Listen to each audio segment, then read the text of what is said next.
Hello, it's Adil, Mr. Intermarket Analysis, bringing you a review of the S&P 500 for week commencing we are on Sunday. We're in Sunday now, so yes, it'll be week commencing the 10th of February 2014. Okay, so basically, the reason why I'm doing the S&P as opposed to the FTSE at the moment is because this holds a key. Okay. This explains why the markets are obviously short squeezed on Friday and continued higher, and the FTSE 100 obviously misbehaved to a large extent as well. As you know, intermarket analysis gives you the keys to the puzzle, okay, and the puzzle or the paradigm, really, or especially the maze in which we have to navigate as a day trader or a swing trader or a long-term trader. You name it what you like. We all have to navigate the actual markets, and as you know, sometimes the sea levels or the sea itself can misbehave. It can get very turbulent, okay, and it can be quite dangerous for us as passengers in the ship, okay. So sometimes the waters are calm and it's easy for us to day trade, so i.e. when the waters are calm, markets are very obedient to TA and FA, and it becomes very easy to trade. For example, last week I nailed almost in excess of 650 points in the market, almost 400 points on the or 350 odd points on, what was it, the fundamental analysis service, and in excess of 350 points on the live analysis service. So, and this week I nailed in excess of around 200 odd points on the fundamental analysis service, but minus 100 points, 120 points on the live analysis service. So fundamental analysis service was obedient to a certain extent, not to the accuracy level that I would have liked, okay, but that's trading, folks. And day trading was an absolute nightmare, okay. There were so many bias changes, it was unbelievable to try to grasp what was happening. So, and why were there so many bias changes? Okay, let's have a look in terms of fundamentals. The what are the currents that are flowing in the market? Okay, so in early start of the week, obviously starting of the week, we had the concern with the yen pairs. Obviously, yen pairs sliding consistently. That obviously triggered off the risk trade or the carry trade, obviously coming to an end. Okay, so that was a concern. Adding the fact that you had emerging market concerns, that was a concern. Adding the fact that you had BOE, ECB, obviously central banks now dictating and moving markets, that was a concern. Adding the fact that you had the taper on, taper off argument that was prevalent in the market, given the fact that we had NFP on Friday. So if you add all that in together, okay, it's an absolute nightmare scenario to trade, okay. So so that's why it was very, very tricky to understand the concept of day trading, and obviously given the fact that the markets had fallen for such a large extent, so it certainly does become tricky. It certainly becomes tricky. So so this is why it's very hard for us to navigate correctly, and really it's our job to obviously adhere to our intermarket analysis and all the multiple variables that we have to confirm the bias changes in the market. Okay, so hence the reason why now I come to conclude that the S&P 500 is absolutely crucial and very important. Why? Because there was a bearish pattern that should have played out and obviously failed to. Okay, so let's have a look at the so I've explained the fundamental currents obviously in the markets, and also one more current that I need to explain is that as of late, there's just generally three reasons in which three reactions to economic data, okay, which I explain in my mentoring program. So certainly visit my website, inter-market-analysis.com. The mentoring program is on there for those that want to educate and improve their understanding. So yep, certainly keep an eye on that. Have a look at that. I've explained shortly a video explaining how it works, and obviously I'll give you detail of how it works. Okay, so basically there's three reactions. There's the fundamental trade reaction, there's the QE or carry trade reaction, and then there's a fair trade. Okay, so as of late, the markets have been embracing the fundamental trade, i.e. good data equals good news equals stock markets higher along with the dollar higher. Okay, because obviously if you're embracing tapering, then obviously that means the dollar is going to rise, the MON market gets affected, etc, etc. Okay, I don't need to go into that again. Like I said, if you want to learn, take the mentoring program. Okay, so basically we had obviously yields rising, obviously given the fact that obviously everybody's expecting tapering obviously forces the dollar higher, obviously higher interest rates, obviously borrowing costs reflect that, etc, etc. Okay, so basically it was a fundamental trade reaction. So Friday was an anomaly, okay, given the fact that we've always had good news equals good news, okay, but obviously the concept of good news or equals bad news and bad news equals good news came back into the foray, okay. The reason why it came back in is because obviously given the fact that the economic data, the jobs report wasn't fantastic, even though the unemployment rate fell, but that again is distorted to a large extent, okay, bear that in mind, it's distorted.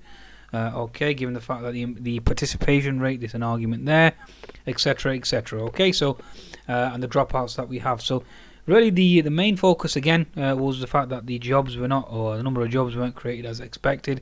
Expected was around 180 odd k, came in around 130k. That obviously is negative news. Okay, given the fact that we have a fundamental trade reaction, obviously higher jobs equals higher economic output, etc., etc. And that leads the stock markets to go higher. Hence the reason why I maintain my short bias on the actual Friday. And obviously, given the fact that we had the S&P pattern in play, so given the fact that the HNS was triggered, we were retesting the neckline in the futures market around the 1775. The markets had obviously pushed higher the day before, and we were back into the neckline.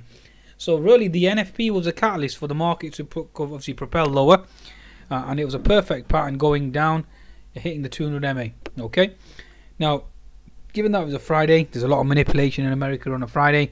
Those Yanks love to manipulate the markets. I mean, there's no such thing as a free market in America. They're hypocrites to the core. Okay, they do want everybody else to embrace democracy and obviously embrace free markets. Less is fair, except themselves. Okay, so it's a middle finger to the rest of the world when they obviously are hypocritical and will manipulate the markets to every extent.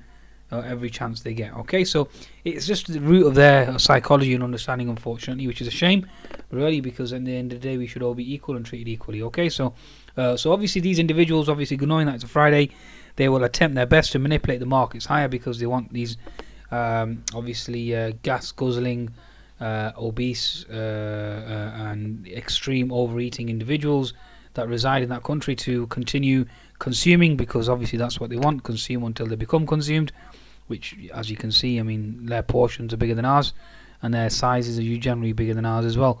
So they obviously like to consume, so to keep them consuming, keep the economy going higher, etc., etc. Okay, that's just your typical Yank, which unfortunately is sad, really, but that's the state of affairs that they have. Okay, so yes, that's the situation with America. Okay, so basically, the Yanks, obviously, given the fact that we had a bearish engulfing candle, which was a perfect bearish pattern, we had a bear flag, we were consolidating within that red candle, bears were in control, economic data was bad, okay, so then therefore it doesn't justify a move higher, given the fact that we've had the fundamental trade reaction over the last week or two. Therefore, we expected the bear flag to play out, we expected the HNS formation to play out, we expected the neckline to hold, and down we go. Why do we go down? Because obviously tapering obviously discourages the risk trade. Given the fact that weak economic data, it causes USD yen to fall. Why? Because obviously the dollar versus the yen. Weak economic data means a weaker dollar. Obviously the dollar falls, okay, and obviously the yen pairs appreciate, given the fact that we've got a risk-off environment, especially given the fact that Turkey was downgraded by the S&P. So again, these are all factors, given the fact that you had the emerging market currency pairs such as USD TRY, USD RUB, USD ZAR, etc., all into support, moving higher. Emerging market, obviously, indices also into resistance, etc., etc. So if you take all that into consideration, and given the fact that the yen pairs were into resistance as well, obviously that should have caused the markets to fall. But obviously that didn't happen. Okay, the market short squeezed higher because the Yanks love to go for those stops. Okay, especially on a Friday afternoon, they wanted their best. The Federal Reserve, central banks out there, etc., etc., love to break bearish pattern. This has been well documented by Mr. Murphy, where the Federal Reserve or central banks have actually come in and actually employed technical individuals or technical traders to explain to them the best or optimal time to short squeeze the market. Why?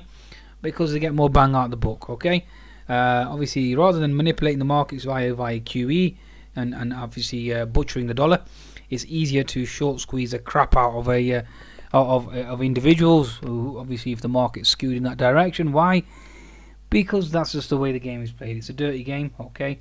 They're fully aware of it, okay? So rather than pumping excess amounts of liquidity into the market, it's easier to short squeeze by obviously these same institutions that short squeeze or collude in short squeeze in the markets are the same individuals that get 0% interest or get 0% money at 0% to obviously finance their operations, and that obviously is a carry trade. So you're never going to bite the hand that feeds you. That's just the way it is, okay? You can call me a cynic, you can call me whatever you want, but unfortunately that's how the stock market works. Once you realise that game's being played, as an individual, you can't make your trading decisions based on that decision. As a trader, you must look at your analysis. You must look at the FA and TA arguments, and the FA TA arguments. If I was given this trade 100 times, I would take the same trade that is short. Even though, yes, I accept I was stopped out my FTSE short position, stopped out my Nasdaq short, etc., etc., and I was minus 120 points for the week on the live analysis service. But yet, on my fundamental analysis service, I was up 200 odd points. But even then, that didn't perform as good as I expected it to. Okay, so these are games and tricks that I played. We just have to accept them, move on. Okay, not obviously look into them too much. So as an individual right now, how do I interpret this? Okay, so daily chart, obviously given the fact that the HNS has been negated now, so therefore this is just a support level now, a potential support level if you do get back down to it. Okay, so how do we interpret this? Okay, so we've had lower lows, lower highs. Okay, all of a sudden now the market's not made a lower low, it's made an equivalent lower high to the previous lower high. So it's not no longer a lower high, it's just a resistance zone. Okay, that's the only way we can interpret this. So resistance zone number one will be this 1800 level. Okay, if the market decides to put in an inverted head and shoulders pattern now, so bear this in mind, inverted head and shoulders. So if we consolidate and then we remove higher, so obviously if we go into 1740 is a low, 17, I'll give it yourself 60 points to the upside from 1800. We're back up, well, potentially making new highs 1860 because the previous high was 1850. Okay, so if we consolidate here, move back higher, then the first level of resistance is going to be the 18. Let's have a look just to confirm this: 1811, 1812, and then obviously 1850. So they're two resistance zones that you must bear in mind. Okay, but for now, how do we interpret this? Okay, inverted head and shoulders obviously has failed. We've had a short squeeze on a Friday with light volume and manipulation from the Fed. Okay, do we read too much into that? No. All I do is now negate the take away the HNS, just treat it as support and resistance for now. Okay, that's how I'm looking at that. Okay, let's have a look at a 60-minute chart now. 60-minute chart again. We put in a double bottom, but again, I mean, how many resistance levels? You have resistance, and it just tore through it like a knife through butter. So it's frustrating because obviously, given the fact that we had a retracement, it ripped through the 61, ripped through the 75%, even with negative economic data. Okay, again, tricky. Okay, tricky. So all we can do now is look at previous resistance, previous support equals resistance, and any horizontal resistance that we have previously, which is around there. Okay, so you got the 200 MA, which would be resistance 1814 and 1812. That obviously coincides with the daily chart as well. Now, what do we interpret this, or how can we interpret this? Again, like I said, if this 1800 level holds, and obviously we interpret it as a left shoulder, a head with a double bottom, and we're looking for a potential right shoulder before we propel higher and make new highs. Again, open to multiple interpretation as an individual or trader. We'll see how it goes. Okay, so 10-minute chart, anything on a 10-minute chart? I mean, look at the 10-minute chart. Unbelievable. I mean, what amazed me is the fact that we couldn't even close a gap, okay, even with the bearish economic data. That's what amazes me. There was no catalyst there really for this to propel higher. Even from a fundamental perspective, you can't justify given the fact that you got bad economic data, and yet this market's continued to look to float higher. Not even a single pullback. Okay, so, and we failed to even close the gap. I understand if you close the gap from a technical point of view, yes, we have the justification for a rally, but it didn't even close the gap. So again, folks, it's one of those markets that are highly manipulated, and that's just the way the game plays. You have to adjust yourself accordingly. Okay, so basically you've got a horizontal resistance up here, 1800 level. So early doors with regards to obviously Monday's trading, with the volume picking up and the Fed unable to manipulate the markets like it did on a Friday, expect a certain pullback. Obviously that 1770 Gap level, what's that left? 70, 73, 74 level. Gap level is still vulnerable. The markets could certainly slide and close that gap. Okay, well obviously we need a bearish close in Asia and some bearish news in regards to emerging markets. Okay, and then obviously we can certainly look at that. But from my perspective, certainly S&P 500 is into resistance at 1800. Obviously, if it breaks that 1812, then obviously 1850. Okay, let's get confirmation from the Russell. Okay, the Russell generally confirms the move in the S&P 500. Yes, obviously to a large extent it certainly did, to a large extent, given the fact that it was into its 200 MA and previous resistance equals support. But again, what do you see here, folks? All you can see here is a bear flag formation. Okay, and this wants to go lower. Okay, given the fact that we've got an unfilled gap here as well, so bear that in mind.